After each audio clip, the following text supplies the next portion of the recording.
Hey y'all, it's Nakanohito, and today I'm going to be reviewing episode 1 of Nakanohito Genome Jikkyouchuu. Episode 1.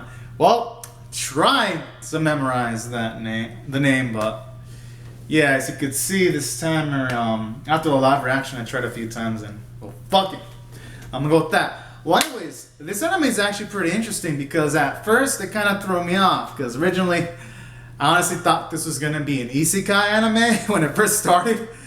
But then, afterwards, at least it implies that they're actually in the real world, but so they're trapped in like some kind of place that happens to have gigantic ass creatures like giant rats and giant pandas.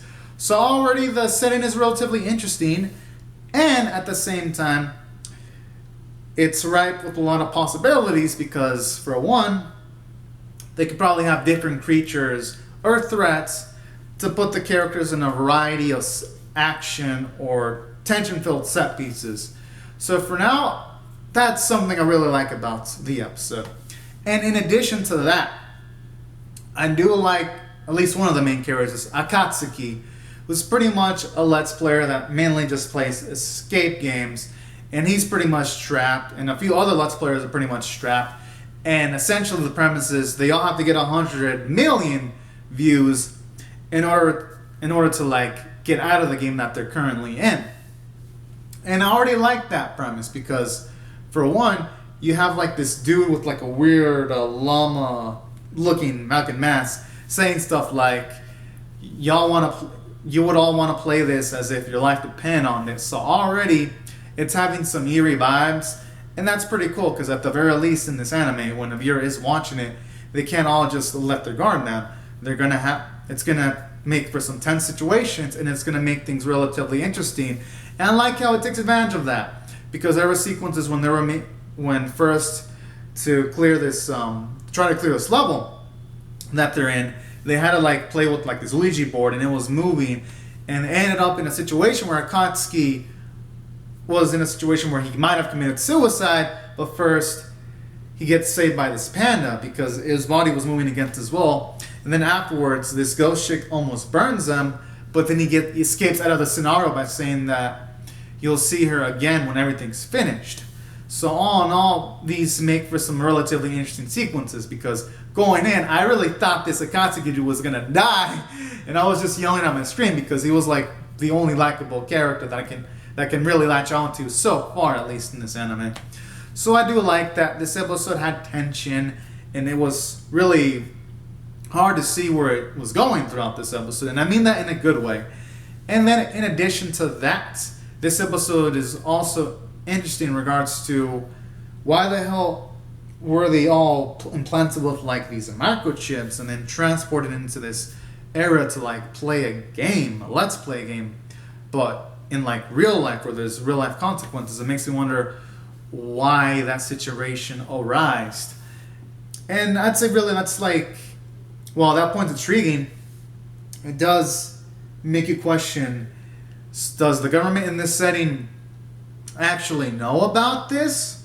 Or do they not know about this? Because in one of the sequences in the episode, it's implied that there were game players before our main crew, and one of them didn't want to participate, and they were pretty much trapped in the White Room until they died of, I'm assuming, hunger and all that, because you see their bones and all, which makes you wonder, since this game has probably been done before in the anime setting, it makes you wonder, is the government doing anything about it?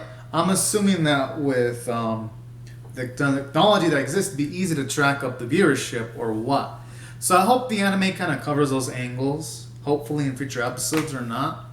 I mean, hopefully it covers them, because if not, it might throw things off in the anime a bit. But I'd say for now, I'm going to give the show benefit and a doubt, and I do like what they're doing from the story standpoint. And the other characters introduced were pretty quirky.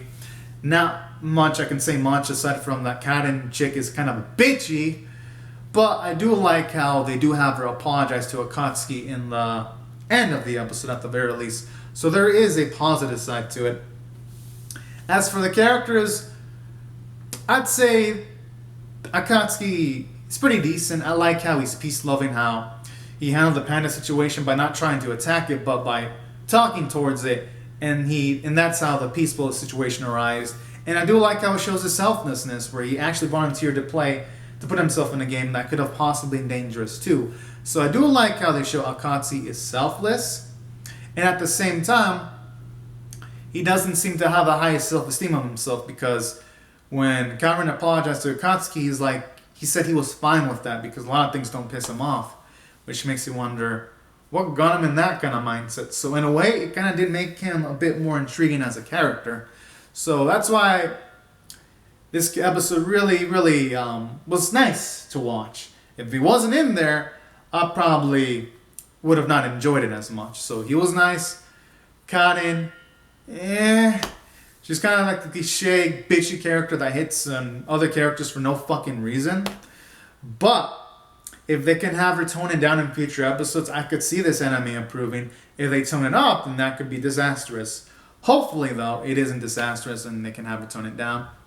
So that's, I'd say, the only downside about this episode from the character standpoint. And as for the other ones, there's really not enough information on them for me to be able to give them a proper analysis on them yet. As for the animation, it wasn't much to hit home about, but I do like the character designs. They give the characters distinctive features and all that, so I'll give it praise there. And as for the episode overall, I'm going to rate it a 6 out of 10. I was entertained, and while it wasn't super impressive, honestly, I have seen worse animes than this.